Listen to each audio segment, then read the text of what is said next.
কি নিয়ে পড়বো, সায়েন্স না কমার্স না আর্টস? তোমরা অনেকেই চিন্তিত আছো, তবে তোমাদের মধ্যে অনেকেই অলরেডি ডিসাইডেড যে আমি কি নিয়ে পড়বো। কারণ অনেকেই আছো সায়েন্স নিয়ে পড়বে বলে অলরেডি পড়া স্টার্ট করে দিয়েছো। এটাও একটু বিপজ্জনক। তবে যারা কনফিউজড আছো তাদের জন্য আজকের ভিডিওটা ভীষণ গুরুত্বপূর্ণ এবং অনুরোধ করব বাবা মাকে সঙ্গে করে নিয়ে ভিডিওটা দেখো। যেমন আমি আমার অনলাইন ক্লাসেও বলি যে প্রত্যেকটা ছেলে মেয়ে যেন ক্লাসেস তাদের বাবা মাকে সঙ্গে করে নিয়ে করে, এবং তাই করে এবং প্রত্যেকে ভালো রেজাল্ট করে। আমাদের কিন্তু ক্লাস 11 এবং 12 ইংরেজি ফুল কোর্সের ভর্তি চলছে। বহু ছেলেমেয়েরা মেসেজ করছো, তবে হ্যাঁ, মেসেজ করে একটু ওয়েট করতে হবে। ঠিক তোমাকে আমাদের টিম কিন্তু রিপ্লাই দিয়ে দেবে। কারণ এবার মনে রেখে তো সেমেস্টার সিস্টেমে তোমরা ভর্তি হচ্ছ, হাতে সময় কম, সিলেবাস কিন্তু বেশ খানিকটা 11দের জন্য এবং 12দের জন্য। তোমরা যারা চিন্তিত আছো কোন সাবজেক্ট নেবে, চিন্তা করবার কারণ কি? চিন্তা করবার কারণ একটাই, যে কোন সাবজেক্ট নিলে ভবিষ্যতে আমাদের কাজে লাগবে। এক্ষেত্রে বলে রাখি, প্রত্যেকটা সাবজেক্টের আলাদা আলাদা ফিউচার পার্সপেক্টিভ রয়েছে। যদি তুমি মনে করো যে তোমার আর্টস পড়তে ভালো লাগে, কিন্তু তুমি তৎসত্ত্বেও সায়েন্স জোর করে তোমায় কেউ দিল, এটা ভেবে আর্টস পড়ে কিচ্ছুটি হয় না। আর্টস পড়ে কেবল বেকার, এবং আর্টস পড়ে স্কুল টিচার হওয়া ছাড়া, যেটা পশ্চিমবঙ্গে হওয়া এখন সম্ভব নয়, তো সে ছাড়া কোনো উপায় নেই। তাহলেই শুধু আর্টস পড়বে, কিন্তু তোমার ভালো লাগতো আর্টসটা, তোমায় নিতে দেওয়া হয়নি এবং জোর করে চাপানো হলো তোমার সায়েন্স অথবা কমার্স, তুমি কিন্তু গাড্ডায় পড়বে। আবার তোমার সায়েন্স পড়তে ভালো লাগে, কিন্তু অর্থের অভাব, বা তুমি ভাবছো সায়েন্সে অনেক খরচ, আমি পেরে উঠবো না, বা এ যা দিন আসছে আমি সায়েন্স নিয়ে পরবর্তীকালে নিট বা যেই যাই বলো না কেন, এত এত টাকা দিয়ে আমি কোর্স ফিস চালাতে পারবো না, তো বাধ্য হলাম আমি আর্টস নিতে। এটাও কিন্তু বিপদ। তার মানে এখানে সিদ্ধান্ত নেওয়াটা সম্পূর্ণ ডিপেন্ড করছে তোমার উপরে। তোমার সায়েন্সে 4টে subject, physics, chemistry, math, biology. এই 4টে পিওর সায়েন্স। তোমাদেরকে বারবার বারণ করব, ভেজাল সায়েন্স নিও না। নিলে পিওর সায়েন্স, নিলে পিওর আর্টস। সায়েন্স আর্টস মিলিয়ে নেবে না।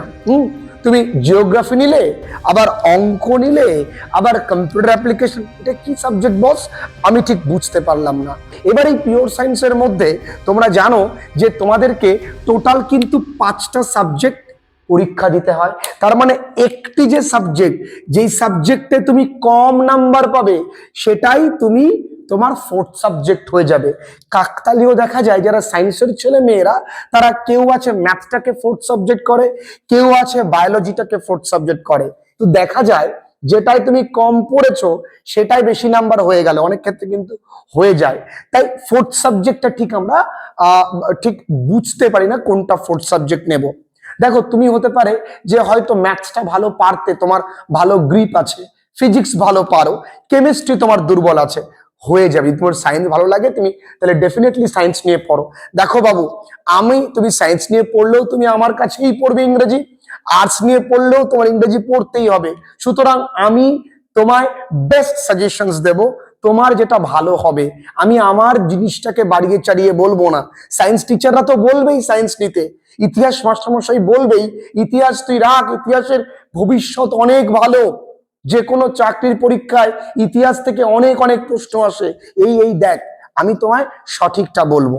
দেখো, আগামী দিনে তুমি যদি ডাক্তার হতে চাও, আগামী দিনে তুমি যদি কোনো একটা সাবজেক্ট নিয়ে ইঞ্জিনিয়ারিং করতে চাও, তাহলে ডেফিনেটলি তুমি সায়েন্স নেবে। কিন্তু না, আগামী দিনে আমি সিভিল সার্ভিস পরীক্ষা দেব, আমি WBCS দেব, আমি UPSC দেব, যে কোনো সরকারি চাকরি, আমি পুলিশের চাকরি করতে চাই, আমি আমি আর্মিতে যেতে চাই, নেভিতে যেতে চাই, সেখানেও সায়েন্সের আলাদা পোস্টিং আছে, সেখানে আর্টসেরও ছেলে মেয়েরা কিন্তু সুযোগ পায়। তবে হ্যাঁ, এখানে একটি সতর্ক বার্তা। সতর্ক বার্তা কি? সায়েন্সের ছেলেমেয়েরা যখন সায়েন্স নেয়, তারা শুরু থেকেই এই মাইন্ডসেট আপ নিয়ে নামে যে আমি সায়েন্স নিয়ে পড়ছি, তাহলে আমায় কিন্তু পড়তে হবে। আর আর্টসের ছেলেমেয়েরা আর্টস নিয়েছি, একটু হাওয়া লাগিয়ে ঘুরে বেড়াই, পরীক্ষার আগের দিন পড়বো বা পরীক্ষার আগের কয়েক মাস পড়বো। এই সেমিস্টার সিস্টেমে সেটা কিন্তু হবে না। এই সেমিস্টার সিস্টেম তোমায় বলছে প্রতিদিন তুমি পড়ো, কনসিস্টেন্টলি পড়ো, অল্প পড়ো কিন্তু প্রতিদিন পড়ো। তোমায় বলা হয় প্রতি 6 মাস 6 মাস এই দুটো সেমিস্টার হবে না, বস তুমি 4 মাস করে সময় পাবে। এই 4 মাসে প্রতিটা দিন পড়তে হবে। এখন এই পরীক্ষার আগে 1 মাস কামব্যাক এগুলো হয় না বা হবে না। তোমাকে প্রতিদিন কনসিস্টেন্টলি ক্লাসেস করতে হবে। সময় কম, আমাদের ক্লাস কিন্তু মার্চ মাসের শুরু হয়ে যাচ্ছে। অনলাইন কোর্সে কিন্তু ভর্তি চলছে, বারংবার বলছি। প্রচুর ছেলে মেয়ে তোমরা মেসেজ করছো, একটু ওয়েট করবে, ঠিক আমাদের টিম রিপ্লাই করে দেবে। এবার চলে আসি কমার্সের কথায়। কমার্সের ভবিষ্যৎ প্রাসঙ্গিকতা কি? দেখো, আমি যতদূর জানি কমার্সের মাস্টারমশাই পাওয়াটা অত্যন্ত জটিল, তবে পাওয়া যায় না তা নয়। এবং কমার্স সম্পর্কিত তোমায় কেউ সাজেশনস দেবে এটাও কিন্তু খুব তুমি কম পাবে। তবে হ্যাঁ, কমার্সের ভবিষ্যৎ পার্সপেক্টিভ নিশ্চয়ই ভালো আছে। তুমি অধিকাংশ ছেলেমেয়েরা কমার্স নিয়ে খুব একটা বেশি ঘাটাঘাটি করে না।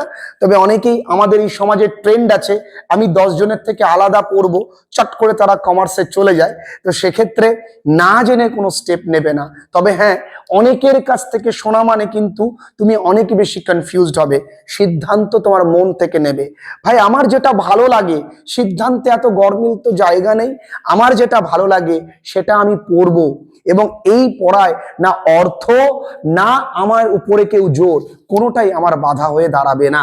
আমার যদি বিজ্ঞান বিভাগ ভালো লাগে আমি বিজ্ঞান বিভাগই পড়বো। আর তোমার হাতে সুযোগ আছে, তুমি একটু পড়ে দেখতে পারো। তুমি সায়েন্স যদি তোমার মনে হয় না আমি একটু দেখি, তুমি সায়েন্স কটা দিন পড়ে দেখতে পারো যে তোমার ভালো লাগছে কিনা। যদি না ভালো লাগে, তোমার ভর্তির আগে সুযোগ আছে, তুমি shift to arts or another stream. তবে হ্যাঁ, একদম কারো কথায় একেবারে ইনফিউরেটেড হয়ে বা কারো কথায় কমপ্লিটলি মোটিভেটেড হয়ে কিন্তু তুমি এগিয়ে যেও না। মানিক, তোমাদের জন্য বলে রাখি, সিদ্ধান্তটা মন থেকে আসবে, পরিশ্রম করতে হবে। সায়েন্স নিয়ে পড়ো বা আর্টস নিয়ে পড়ো বা কমার্স নিয়ে পড়ো, প্রতিদিন অল্প অল্প করে, যেমন আমরা প্রতিদিন আমাদের প্রত্যহ কাজগুলো করি, এই পড়াটাকেও ডেইলি অ্যাক্টিভিটিসের মধ্যে রাখতে হবে, কনসিস্টেন্ট থাকতে হবে। ভালো রেজাল্ট সবটাতেই হবে, ভালো পার্সপেক্টিভ অর্থাৎ ফিউচার পার্সপেক্টিভ সবটাতেই ভালো আছে। পরিশ্রমটা তোমায় করতে হবে। কোনো সাবজেক্টের থেকে কমা না। কোনো সাবজেক্ট নেবার পর তোমার দাম্ভিকতা যেন না সেই সাবজেক্ট হেতু প্রকাশ পায়। মনে রাখবে, প্রত্যেকটা সাবজেক্টের কাছে সেরা। তাই প্রত্যেকের স্ট্রিমকে সম্মান করবে এবং একে অপরের স্ট্রিমকেও রেসপেক্ট করবে। ভালো থেকো। আজকের ভিডিওটা এই পর্যন্তই। তোমাদের কোনো কনফিউশন থাকলে কমেন্ট সেকশনে জানিও। আর ভর্তি সংক্রান্ত কোনো কিছু তোমাদের জানতে চাইলে তোমরা কিন্তু আমাদের হোয়াটসঅ্যাপ নাম্বারে মেসেজ করতে পারো। তোমরা জানো, হাজার হাজার ছেলেমেয়েরা পশ্চিমবঙ্গে কিন্তু এইচএস পরীক্ষায় দারুণ পরীক্ষা দিয়েছে। তোমরা ভিডিওস দেখলেই বুঝতে পারবে। তোমাদের ভালোবাসার কাছে আমি সত্যি কৃতজ্ঞ। খুব ভালো থেকো।